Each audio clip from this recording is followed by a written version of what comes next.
Well, good morning, everyone. Welcome to Ask the Experts. That's right. It is Friday. It is all about you. We're answering your questions, and I'm happy to be joined by these two very powerful men, Roderick and Walter. We're ready to get it in. Good morning, gentlemen. How you doing? Oh, good morning, Hassani. Doing well. Good morning. Good morning, Hassani. All right. It is Friday. If you're dating, in a committed courtship, engaged, or married, maybe you're separated or divorced, you don't know what is going on in your household because it's complicated. This is the platform where you can ask your question and we can give you the answers that you need. Really quickly, before we get started, Last Chance Weekend is coming up. April the 14th through the 16th, make sure that you tune in. Make sure that you are there. You register. We still have room. We would love to have you. Also, foundations. If you have not taken a stab at that, you don't know what you are missing out on. It is just a $1 trial, 15 days. It is incredible. People are getting transformation in an amazing way. But what we want to do is we want to go to a quick little snippet. Danielle and I did an interview, a powerful interview, probably one of the best interviews we've done in quite some time. We encourage you to go to the Couples Academy YouTube channel. We're going to show a little 1-minute clip of that. We'll be stretching these out throughout the next few days so you can tune into that. And so while you're watching this clip, if you have a question, post it. And on the other side of this, we will get into today's conversation. We were on the verge of divorce.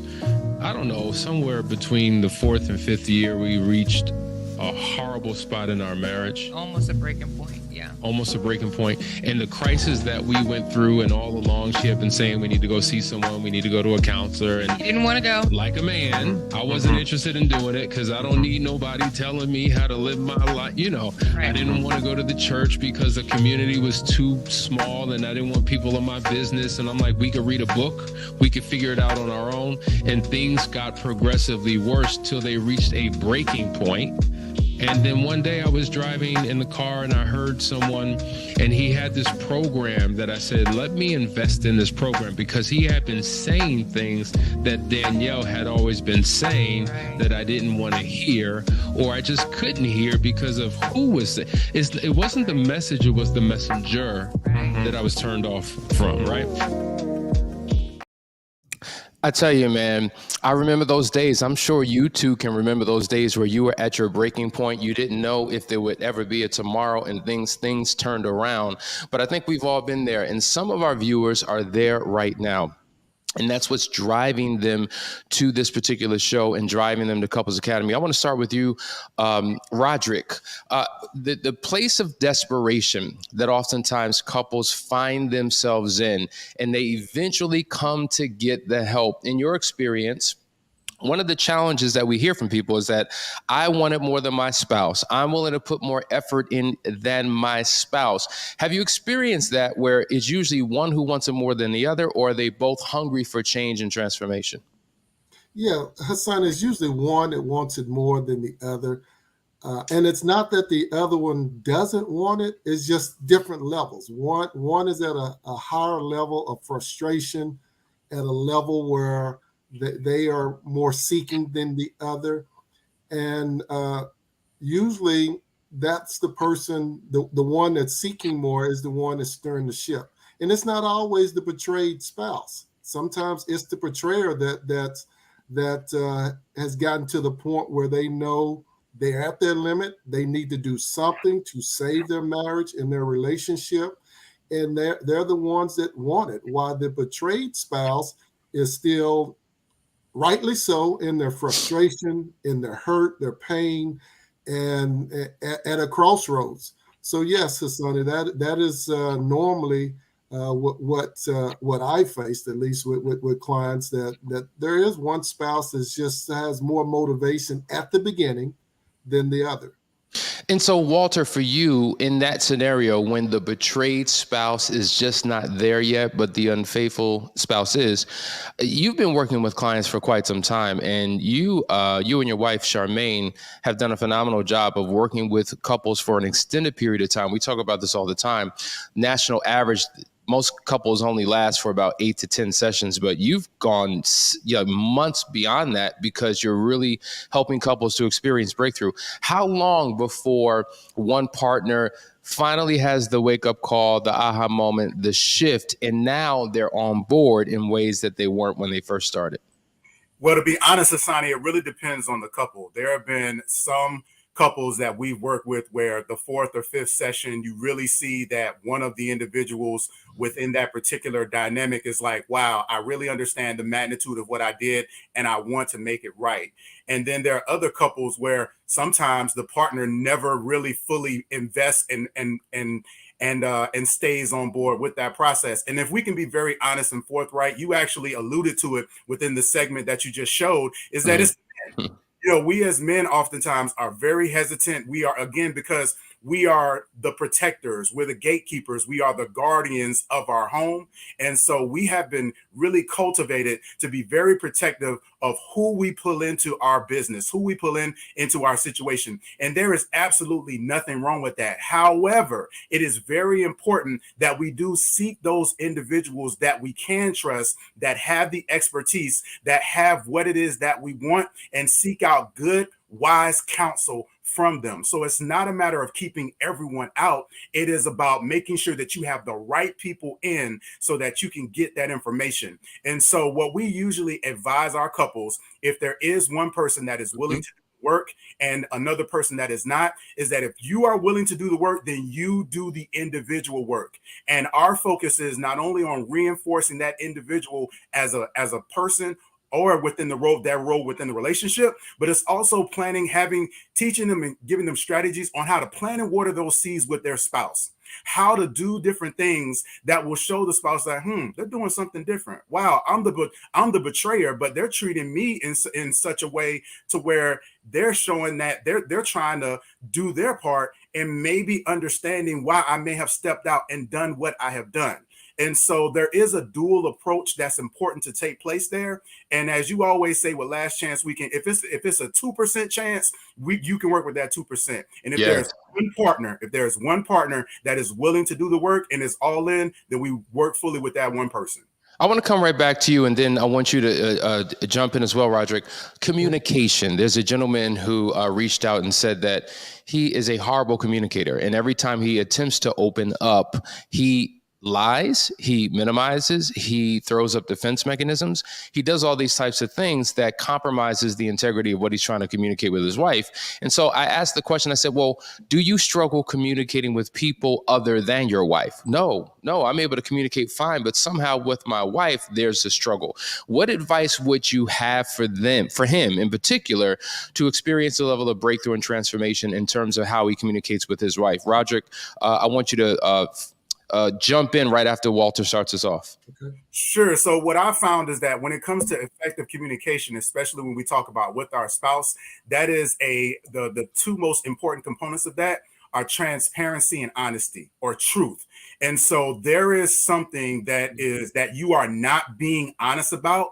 There is something that you are withholding from your spouse within yourself. And it's important to deal with exactly what that is. And it's important to go back, because this is something that didn't just happen.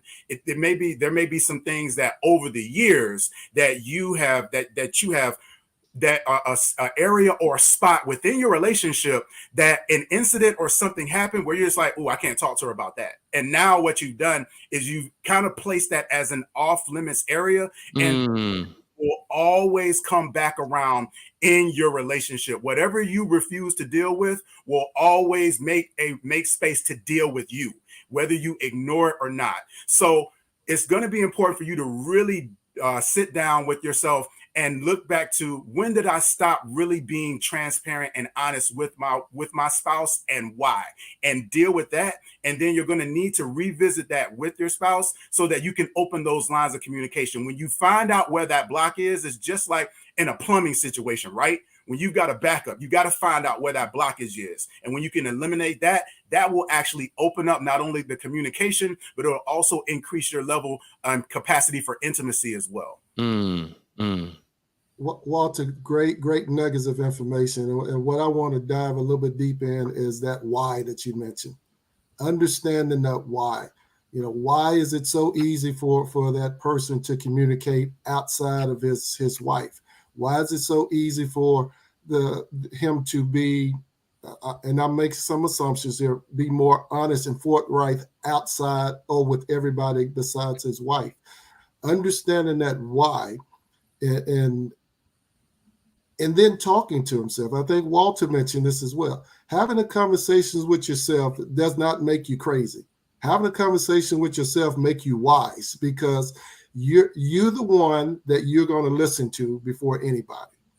So understand, I mean, the part of communication that a lot of people take for granted is the listening part. Okay.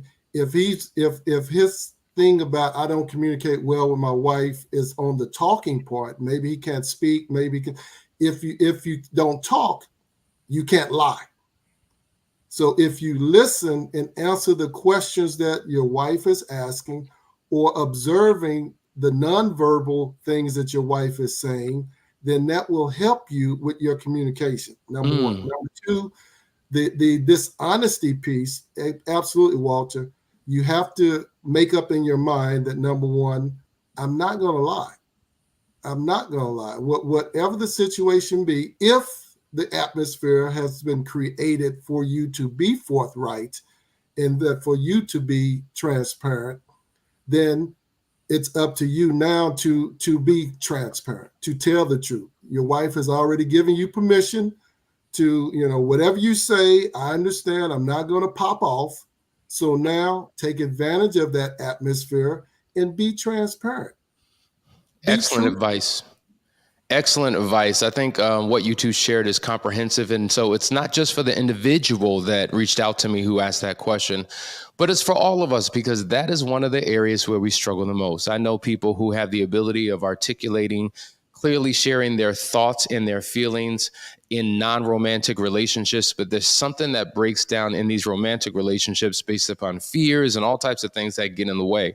And it goes back to your point, Walter, about the individual work that you have to do, because at the end of the day, I'm the lowest common denominator in my relationship with my wife. So I can't point the finger at her or him. I got to look back at me. Listen, guys, you're watching the Couples Academy show. This is Ask the Experts. We'll be right back for a quick break, and then we'll dive into some more questions.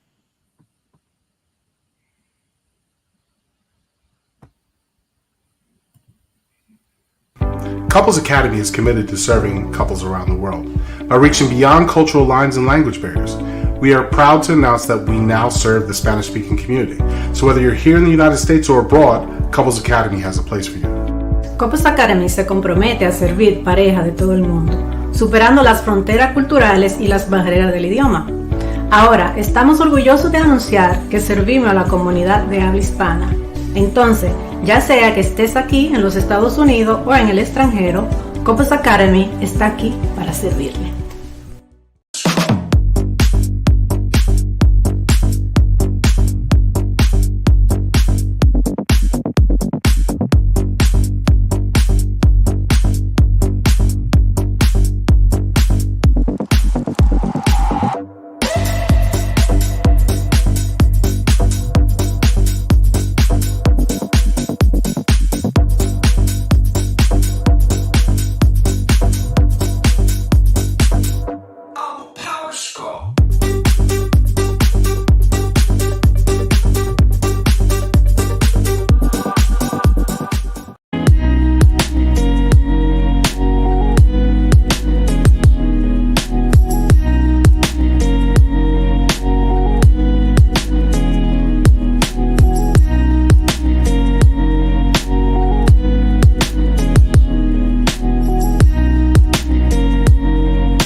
I wasn't perfect. I didn't have anybody to tell me that I wasn't. My mom would encourage me and tell me. I think everyone overcompensated because I lost my father at an early age, not to death, but we left him for other reasons.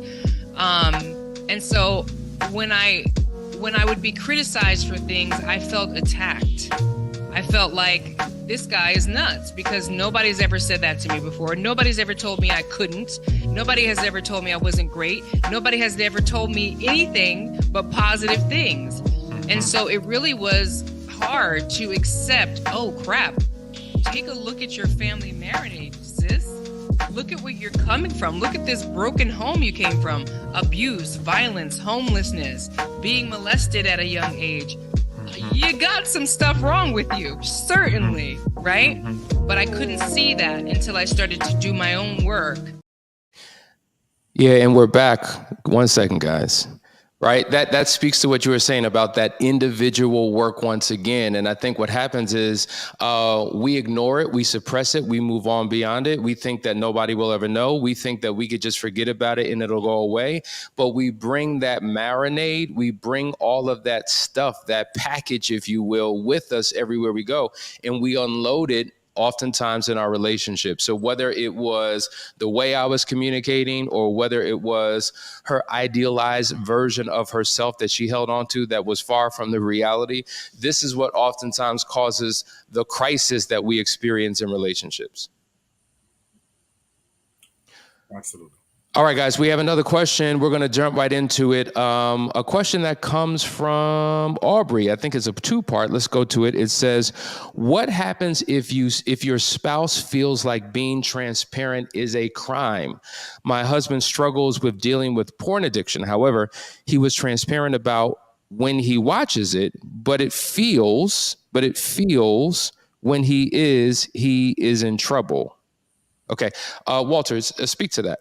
Sure. So it sounds like, again, it feels like when he's honest about it, that he's in trouble. And this speaks exactly to what Danielle was just mentioning, that it's important that as a spouse that you really show yourself as a supportive partner. Now, want to be clear, I am not talking about being an enabler.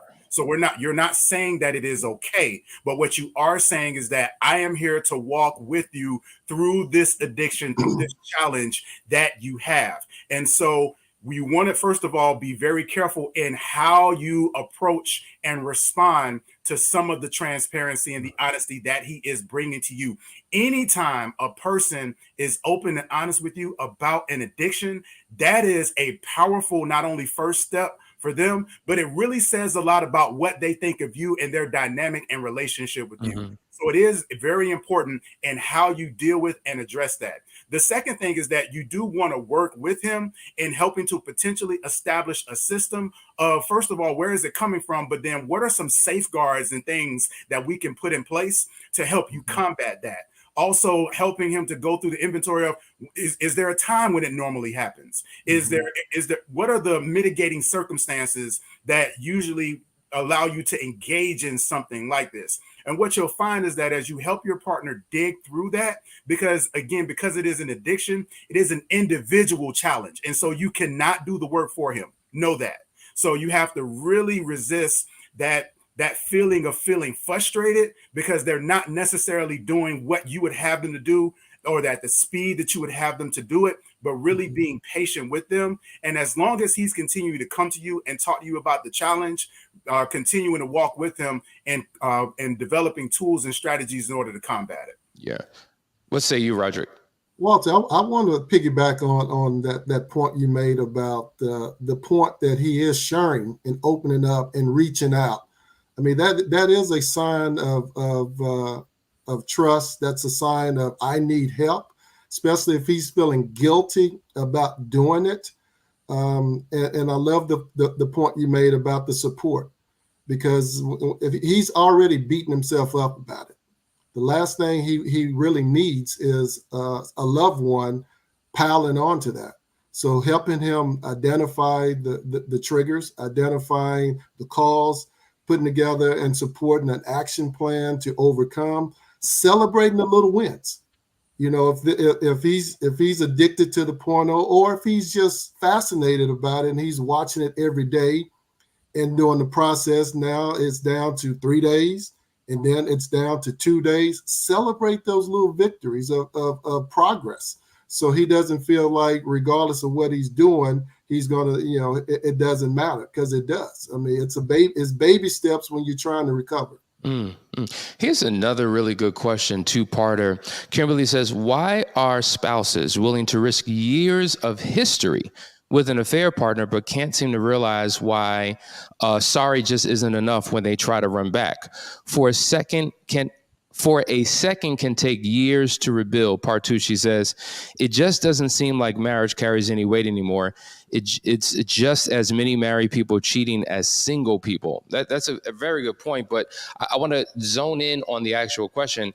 They not understanding that I'm sorry just isn't enough. Let's speak to that, because some people who have been either in a one-night stand or long-term relationship just think, well, listen, I'm sorry, I won't do it again. And somehow that's supposed to make up for all the damage that was done. So what do you say to those people who believe that sorry is just enough?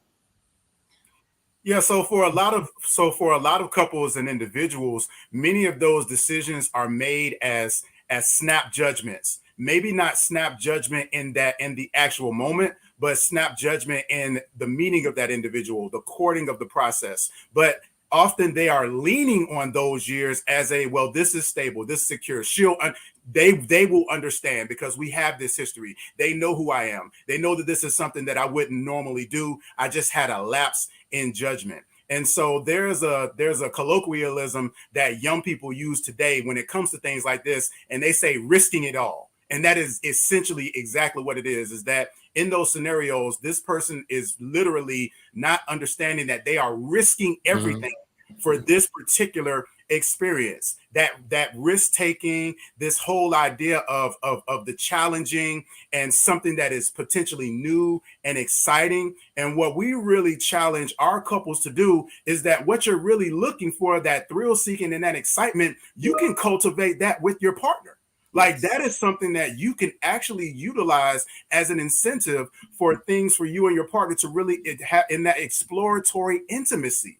And so, but to go back to your question as it relates to why, then, that's obviously on an individual basis. People cheat for they step out of their relationship for a myriad of different reasons, but all form of cheating comes from one thing: selfishness. And it is misplaced selfishness, and it is individuals that are focused on what they need, and oftentimes are too afraid to really go to their partner and have those courageous conversations about some of the things that they would like to explore within their relationship. Yeah, excellent point. There's a scripture in the Bible that says before you build a house, you have to count the cost. In essence, you have to know everything that's involved before you even start such a project. Now, flipping it and taking it to this space, to your point, the whole risking it all factor, I think a lot of people, because when we speak to many of our clients, they did not count the cost. They did not consider the risk. They made the assumption that their spouse would never find out, that somehow they could get away with it. Because maybe they grew up in an environment where people got away with it. So if they can get away with it, I can too. Or maybe I've seen what happens when it is exposed and it comes out, but one stayed. So if they stay, then she or he will stay. And so they really don't dig deep enough to really consider the consequences. See, God forgives. Yes, he does. But there are always going to be consequences that we cannot escape. We've seen that with the story of King David when he slept with Bathsheba. There were multiple consequences that impacted his life, the life of his children, the nation, just everyone was impacted by his actions. And so counting the costs and understanding the risk is critically important. Roger, what are your thoughts on that? I want to zone in on the part where she says why sorry just isn't enough. And it made me think about growing up. As a kid, when you do something wrong, your parents or your teacher, they line you up in front of the person you did it wrong to and say I'm sorry. So that's a learned behavior. We feel like, okay, I said I'm sorry, so it should be done with. That's how it's worked all of my life. And then when we find a situation like this where we have committed infidelity and I'm sorry is not enough, sometimes we find ourselves in a lost space and we have to figure things out because we never really have been in a situation where I'm sorry or the consequences hasn't been big enough, or we haven't been held accountable for our actions enough where I'm sorry didn't work. So now it's to the point where we have to step up and do something different. And our actions have to speak louder than our words at that point. And really, it's not even a complete comprehensive apology. When you understand the anatomy of an apology, the simple words, I'm sorry, just don't do it. But even if you have a comprehensive understanding of what an apology is, it is attached to a repentant heart, a change of course, changed behavior. You're committing to a completely different lifestyle. And I think that's the missing piece as well. And that's what creates the frustration when somebody's decided to stay, but they feel like their spouse truly does not get it. There's another question we're going to talk about before we end today's call. What do you do when you keep trying to have good communication, being humble, yet the other half gives attitude and gets offended? Walter. So first of all, understand that good communication is like forgiveness. It's not necessarily just for the other person. It is also for you. So it's important to commit yourself to communicating effectively, because it is a part of who you are and wanting to communicate effectively rather than just trying to please that particular person. So you have to be committed to the process of communicating effectively based on the individual that you're speaking with. The second thing is that we also want to continue to commit ourselves to the work of what are some of the ways that I could reach this individual? It is a challenge, and so we don't, if you have children, for example, we don't communicate the same way with all of our children.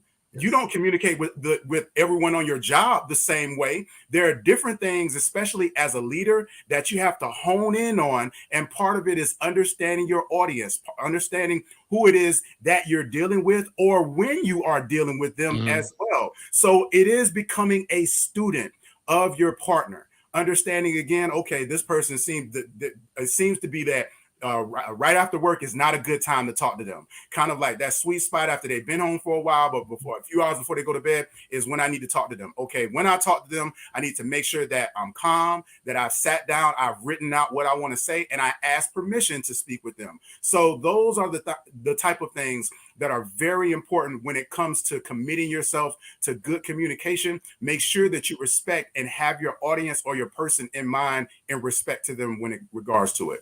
Walter, Roderick, bring us home. No, I like that analogy, Walter. And I think about if the goal is effective communication, just like if my goal is to get to the grocery store and I go on the street or the pathway that I normally go and there's an accident, I don't just change my mind and go back home. I go a different route. If that new route is blocked, I go a different route. I continue until I achieve my goal of getting to the grocery store. Same thing you said, Walter. If one approach of communication is not working, then I have to try a different approach, or I have to try a different timing, or I have to try a different way. It's the thing. At the end of the day, I can't give up if the goal is to be effectively communicating with my spouse.